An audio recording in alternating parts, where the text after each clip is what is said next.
The mountain pass was barely wide enough for 2 wagons to pass.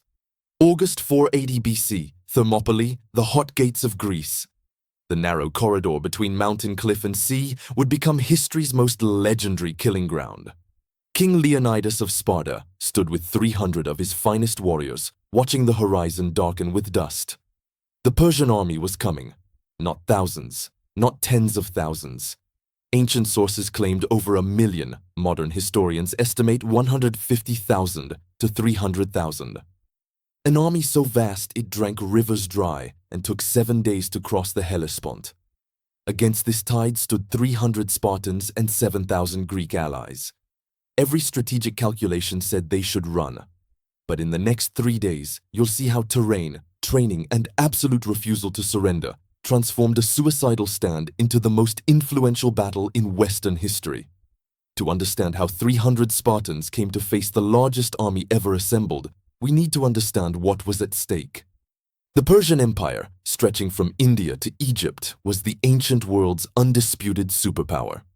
King Xerxes, son of Darius the Great, commanded resources beyond Greek imagination. His father had tried invading Greece a decade earlier, only to be defeated at Marathon by Athenian hoplites. That defeat had burned in Persian memory. Now, Xerxes came not just for conquest, but for revenge and to prove Persian supremacy once and for all. Greece in 480 BC wasn't a nation, but a collection of independent city-states who spent more time fighting each other than uniting. Athens, Sparta, Corinth, Thebes, dozens of others, each with their own governments, armies, rivalries. When Persian scouts appeared demanding earth and water, symbols of submission, most Greek cities faced terrible choice: surrender and live as Persian subjects, or resist and face annihilation. Many chose submission, but Sparta and Athens chose war. The Greek strategy was desperate but logical. They couldn't meet Persia's army in open battle. Numbers would crush them. But Greece's mountainous terrain offered possibilities. At Thermopylae, meaning hot gates, named for thermal springs nearby, the coastal pass narrowed to barely 50 feet in places. Mountains on one side, sea on the other. A natural choke point where a small force could hold against a massive army. If the Greeks could delay Persians here while their fleet engaged the Persian navy at nearby Artemisium, they might buy time to evacuate Athens and prepare final defenses. Leonidas, one of Sparta's 2 kings, was chosen to lead the force. At 60 years old, he was a Spartan legend who'd survived the Agog, the brutal training system that forged Sparta's warriors. The oracle at Delphi had prophesied that either Sparta would fall or a Spartan king must die to save it. Leonidas understood what accepting this command meant. He was going to die. The only question was how many Persians he'd take with him. This story reaches you in English, the language connecting cultures from London to Lagos, from New York to New Delhi, from Sydney to Singapore. I'm curious, from which corner of the English-speaking world are you watching? America, Britain, Australia, India, Canada, South Africa, New Zealand. Each nation has its own warrior's legacy resonating with this tale. Leonidas handpicked his 300. Not the youngest or strongest Spartans, but men who had living sons to continue their bloodlines. This wasn't an expedition expecting to return. This was calculated sacrifice. These men understood they were going to Thermopylae to die. Their families understood. Their sons would carry on their names and inherit their honor. In Sparta, there was no greater glory than dying in defense of the state. But Leonidas didn't march alone. The 300 Spartans were joined by about 7,000 other Greeks: Thespians, Thebans, Phocians, Locrians, and others. Ancient sources vary on exact numbers, but roughly 7,300 Greeks total would hold the pass. The Spartans, however, would be the backbone, the unbreakable core around which the others would rally. When the Greek force arrived at Thermopylae, they found the ancient Phocian wall that once protected the pass. It had fallen into disrepair, barely waist-high in places. The Greeks immediately began rebuilding it, creating a fortified position in the narrowest section of the pass. Behind this wall, with mountains at their back and sea on their flank, they would make their stand. Then the Persians arrived. The Greek scouts who first saw the Persian army approaching described it as a moving landscape. The dust cloud was visible for miles. The sound of hundreds of thousands of men marching, horses neighing, wagons creaking, created a rumbling like constant thunder. When Xerxes' vanguard finally came into view, the Greeks understood the true scale of what they faced. This wasn't an army. This was a migration of nations mobilized for war. Xerxes, according to Herodotus, couldn't believe Greeks would be stupid enough to resist. He sent a scout to observe the Spartan position. The scout returned with a bizarre report. The Spartans were exercising, wrestling, combing their long hair. They seemed completely unconcerned by the massive army before them. Xerxes didn't understand. In Persian culture, such behavior would be madness. But what Xerxes didn't know, what he couldn't comprehend, was that he was about to face the most lethal warriors ever forged by any civilization. And they were preparing to show him what it meant to be Spartan. On the Spartan side stood King Leonidas, a man forged in history's most brutal crucible. At 60, he was ancient by warrior standards, yet remained capable of killing men half his age. He'd survived what killed most Spartan boys, the agog. From age 7, he'd been ripped from his mother's arms and thrown into a system designed to create perfect warriors or corpses. No middle ground. Starvation rations taught resourcefulness. Public beatings taught endurance. Forced to steal food taught cunning. Caught stealing earned more beatings, not for theft, but for getting caught. Weakness was death. Hesitation was death. Surrender was worse than death. The 300 Spartans standing with Leonidas were products of this same forge. These weren't conscripts or volunteers. They were living weapons who'd trained their entire lives for one purpose: to kill efficiently in phalanx formation. A Spartan warrior began training at 7 and didn't stop until death. By 30, when finally granted full citizenship, a Spartan had spent 23 years perfecting the art of killing. These weren't soldiers. They were professional death dealers who ate, slept, and breathed war. Spartan equipment reflected their philosophy: simple, brutal, effective. Each wore a bronze Corinthian helmet that covered everything but eyes and mouth, transforming them into identical bronze-faced killing machines. A crimson cloak marked them as Spartans, chosen specifically because blood wouldn't show on it, maintaining fearsome appearance even when wounded. Their primary weapon was the dory, an 8-foot ash spear with bronze leaf-shaped blade. Behind that, a xiphus, a short sword designed for close-quarters butchery. Most importantly, the aspis, a 3-foot bronze-faced shield weighing 15 pounds. This shield wasn't just protection. It was the weapon that made phalanx warfare possible. The phalanx was Sparta's secret to military dominance. Warriors stood shoulder to shoulder, shields overlapping, creating an impenetrable bronze wall bristling with spear points. The man beside you didn't just fight with you, he kept you alive. His shield protected your right side. Your shield protected his left. Breaking formation meant death for everyone. So Spartans drilled endlessly in maintaining formation under any conditions, advancing, retreating, wheeling, reforming. They moved as one organism, breathed as one, killed as one. If this story of ultimate warrior culture and impossible courage is gripping you, wait until you see what happens in the next 72 hours. Hit that subscribe button and smash the like for Battle Depot, because these 3 days didn't just save Greece, they changed the entire trajectory of Western civilization. This is history that shaped the world you live in today. Facing the Spartans was King Xerxes of Persia, the self-proclaimed King of Kings, ruler of an empire spanning 3 continents. Where Leonidas led by example, fighting in the front ranks, Xerxes commanded from a golden throne on a hilltop, watching his armies like a god observing insects. He'd inherited his father Darius's ambition and multiplied it. This invasion had taken 4 years to prepare. He'd bridged the Hellespont with boats, carved a canal through Mount Athos, assembled soldiers from 46 nations. His army included Persians, Medes, Indians, Ethiopians, Arabs, and dozens more. It was the most diverse military force ever assembled. Xerxes' elite were the Immortals, 10,000 Persian and Median warriors forming his personal guard. They earned their name from their unique replacement system. When an immortal fell in battle, a replacement immediately filled his position, maintaining exactly 10,000 men always. To enemies, they seemed unkillable, immortal. They wore elaborately decorated robes, carried wicker shields, and fought with spears and bows. They were the Persian Empire's finest, veterans of countless campaigns, men who'd never known defeat.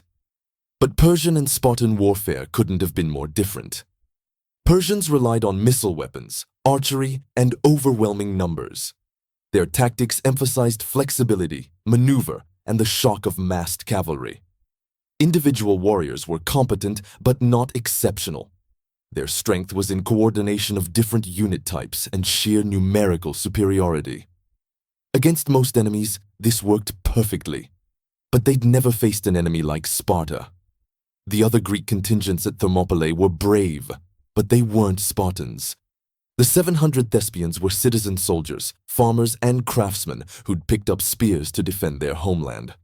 The Thebans numbered 400, though their loyalty was suspect since Thebes had Persian sympathies. The Phocians and Locrians provided roughly 1,000 each. These men had courage, they had decent equipment, but they lacked the Spartans' lifetime of training and absolute discipline. The pass itself would be their greatest ally. At its narrowest, Thermopylae was barely 50 feet wide, though some ancient sources claim sections as narrow as 15 feet. The rebuilt Phocian wall gave them a fortified position. The sea on one side, cliff on the other, meant Xerxes' hundreds of thousands couldn't deploy properly. His cavalry, his greatest tactical advantage, was useless in the confined space. He'd have to send infantry in narrow columns directly into Spartan spears.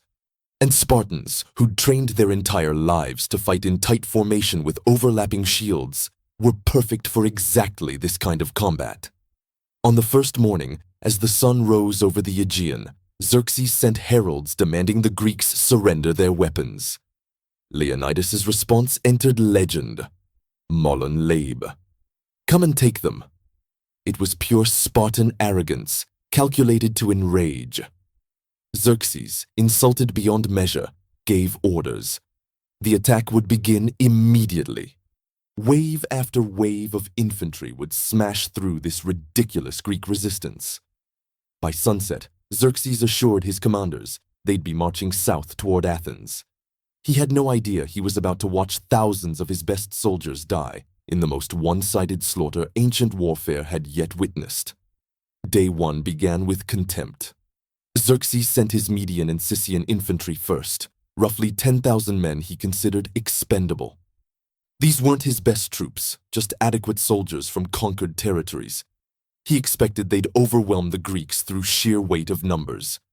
The Medians advanced in loose formation, carrying wicker shields and short spears. They'd defeated countless enemies using these tactics.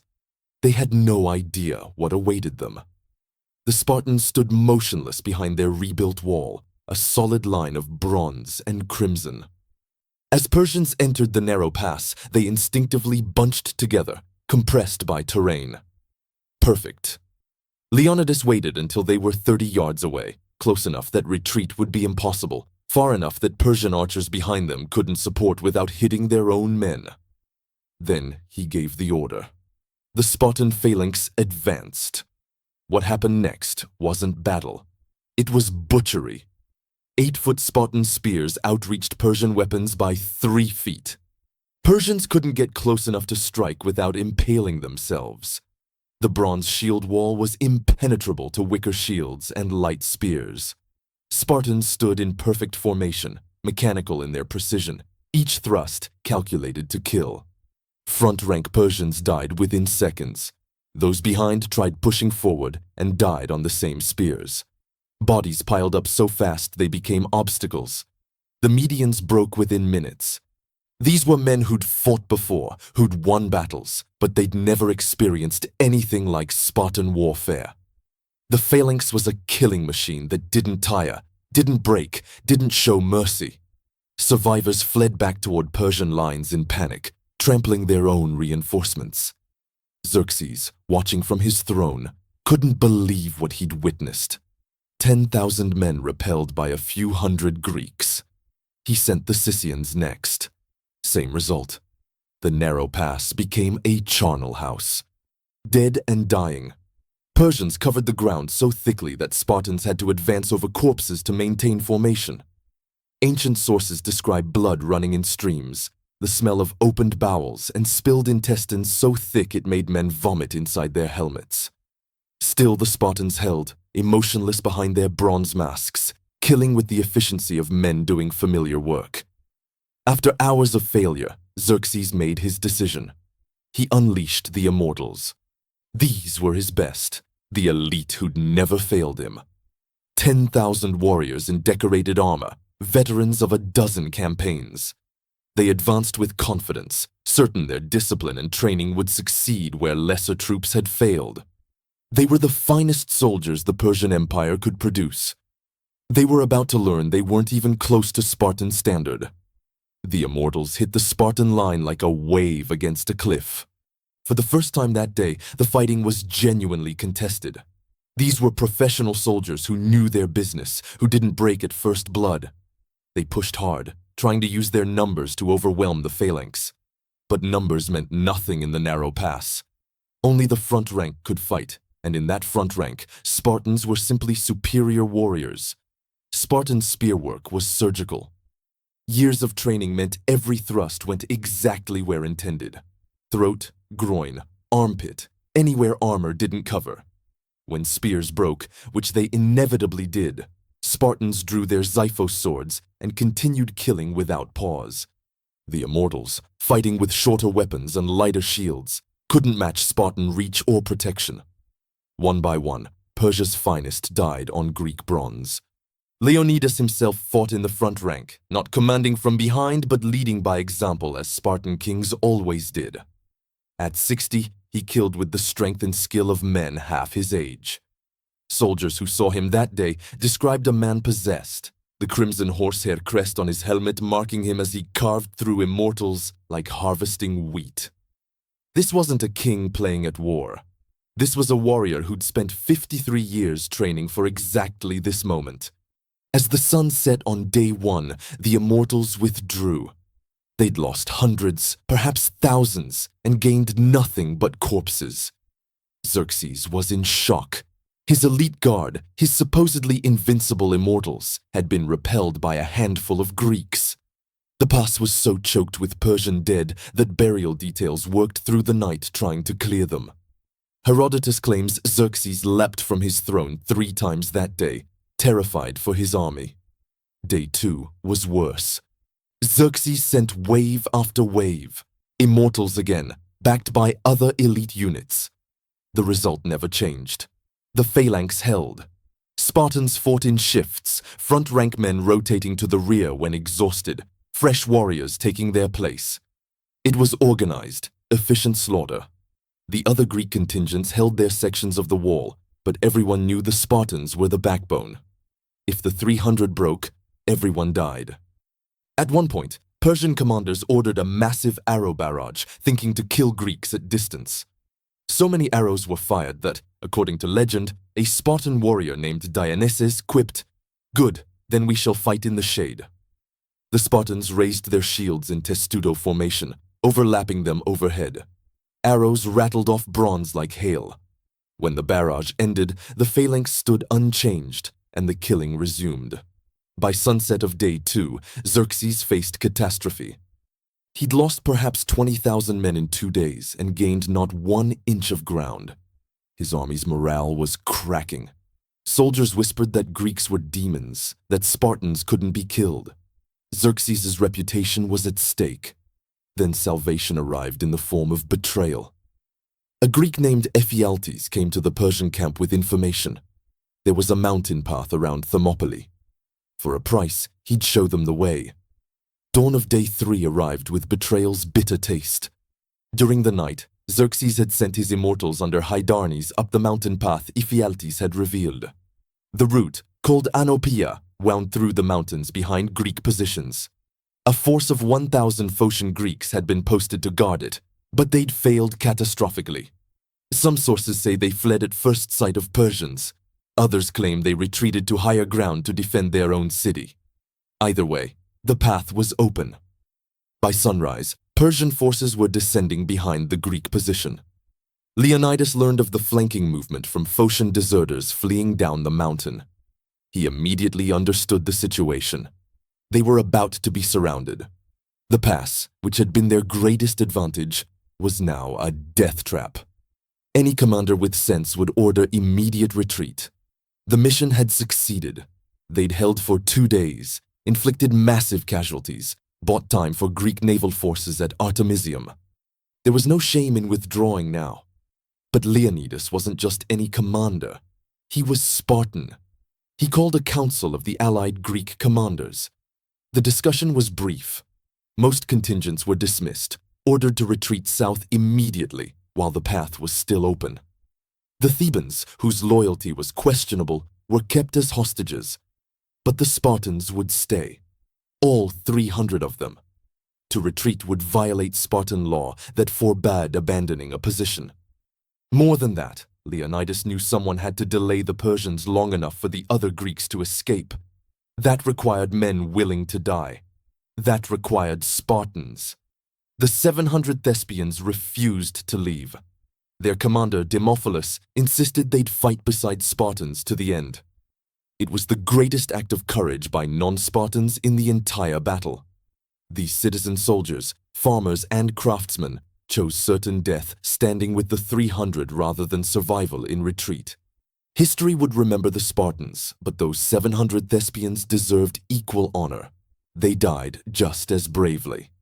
As the sun climbed higher, roughly 1,000 Greeks remained at Thermopylae. 300 Spartans, 700 Thespians, 400 Theban hostages. They formed for their final stand not behind the wall, but in front of it, in the widest part of the pass. Leonidas wanted room to maneuver, to make the Persians pay the maximum price. They knew Persians were coming from behind. They knew this was the end. Spartans began singing their battle hymns, ancient songs praising glorious death in defense of Sparta. The Persian assault came from both directions simultaneously. Xerxes attacked from the front with overwhelming force, while Hydarnes's Immortals pressed from the mountain path behind. The Greeks were trapped in a closing vice, but even surrounded, the phalanx remained deadly. Spartans fought with berserker fury, knowing death was certain, determined to sell their lives at the highest possible price. This wasn't defensive fighting anymore. This was attack, pure aggression, men with nothing to lose. The carnage was beyond description. Spartans whose spears broke fought with swords. When swords broke, they fought with shields, smashing Persian faces with bronze edges. When shields were lost, they fought with hands, wrestling Persians to the ground and strangling them.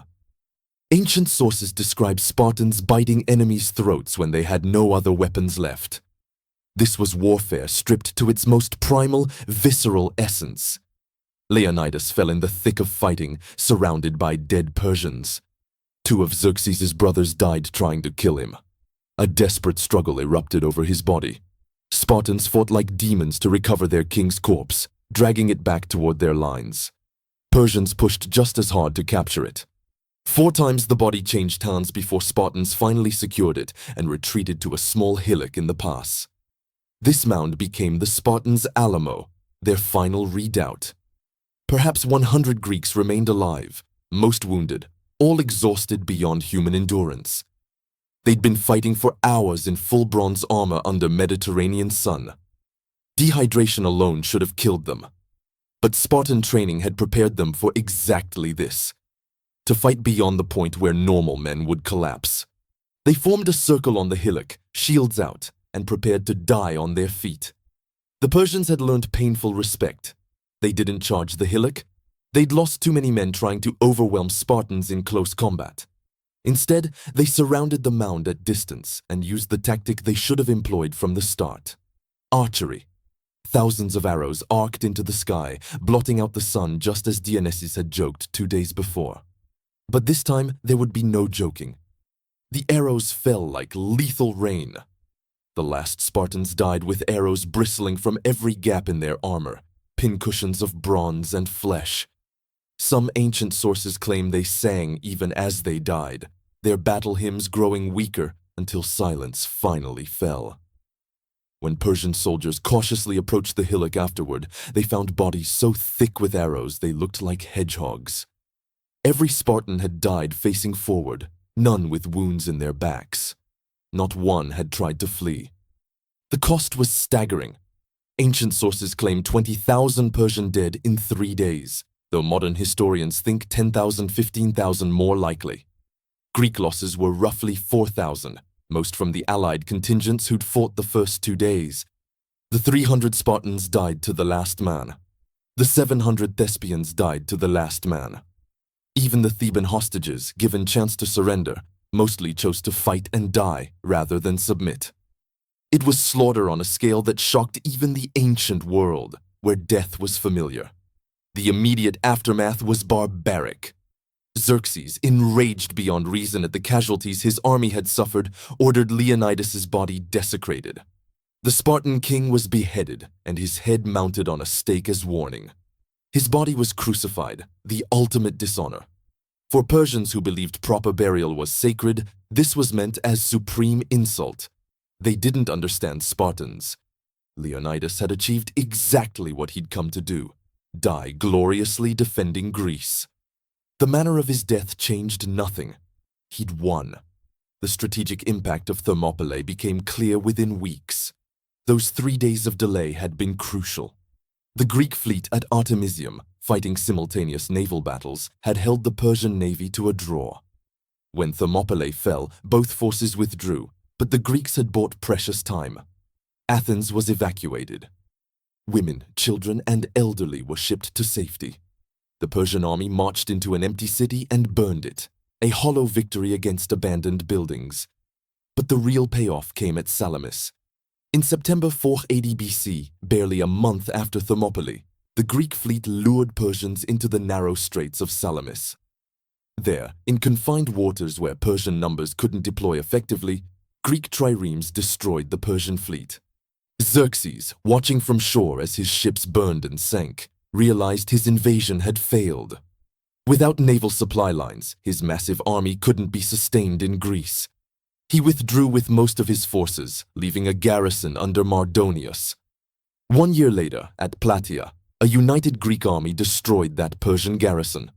This time, 10,000 Spartans fought, remembering the 300 who'd bought them this chance. The Persian threat to Greece ended forever. Within 2 generations, Alexander the Great would conquer the Persian Empire entirely. The civilization that had seemed unstoppable at Thermopylae would fall, while Greek culture would shape the Western world for millennia. And it all traced back to 3 days at a narrow pass. The 300's legacy transcended military strategy. Their stand became the founding myth of Western resistance against tyranny. They'd proved that free men fighting for their homes and laws could defeat a tyrant's slaves no matter the numbers. This wasn't just Spartan propaganda. The other Greek city-states, witnessing 300 men face certain death without flinching, were shamed and inspired. Athens, Corinth, Argos, cities that had been hesitating, bickering, considering surrender, united. The 300 had shown what courage looked like. How could anyone do less? Military lessons from Thermopylae are still taught today. Terrain can neutralize numerical superiority. Training and discipline matter more than raw numbers. Morale is a weapon as deadly as bronze. The Spartans didn't have better equipment than Persians. They didn't have tactical innovations Persians hadn't seen. What they had was absolute, unshakable belief in their own superiority and willingness to die proving it. That psychological edge was worth divisions. The cultural impact shaped Western civilization's DNA. The concept of the heroic last stand, of choosing death over dishonor, of the few standing against the many, became embedded in Western storytelling. From the Alamo to Rorke's Drift, from Bastonia to modern special forces, the 300 Spartans became the template for military valor. Every military academy studies Thermopylae. Every warrior culture references it. 2,500 years later, everyone knows the story. The epitaph said it all. The Greek poet Simonides composed the inscription placed at Thermopylae. Go tell the Spartans, stranger passing by, that here obedient to their laws we lie. Not we died bravely, or we fought gloriously. Simply, we obeyed our laws. For Spartans, that was everything. Their law required defending their position to death. They obeyed. Nothing more needed saying. Modern relevance is obvious. In an age of compromise, of calculated self-interest, of doing what's expedient rather than what's right, Thermopylae stands as a reminder that some things matter more than survival. The 300 could have retreated. No one would have blamed them. They'd already done the impossible, held for 2 days against overwhelming odds. But they chose to stay and die because their laws and honor demanded it. That kind of commitment to principle, regardless of cost, resonates across centuries. If this story of ultimate sacrifice and its world-changing consequences has moved you, I need you to do something for me. Hit that subscribe button for Battle Depot, smash that like, and drop a comment telling me which country you're watching from. Every nation has its own heroes, its own legends of courage against impossible odds. Share yours. And if you want more battles where the fate of civilizations hung by a thread, where ordinary men did extraordinary things, explore our channel. History is full of moments that shaped the world you live in. 300 men didn't just die at Thermopylae. They demonstrated a truth that tyrants have feared for 2,500 years. Free men fighting for their homes, their families, their way of life, are worth 100 slaves fighting because they're forced to. Xerxes commanded the largest army ever assembled, resources beyond imagination, an empire spanning continents. Leonidas commanded 300 Spartans and 7,000 Greeks. Leonidas won. Not by surviving, but by showing Greece that Persians could be beaten, that courage mattered more than numbers, that freedom was worth dying for. The 300 lost the battle, but won the war, and in doing so, they saved Western civilization.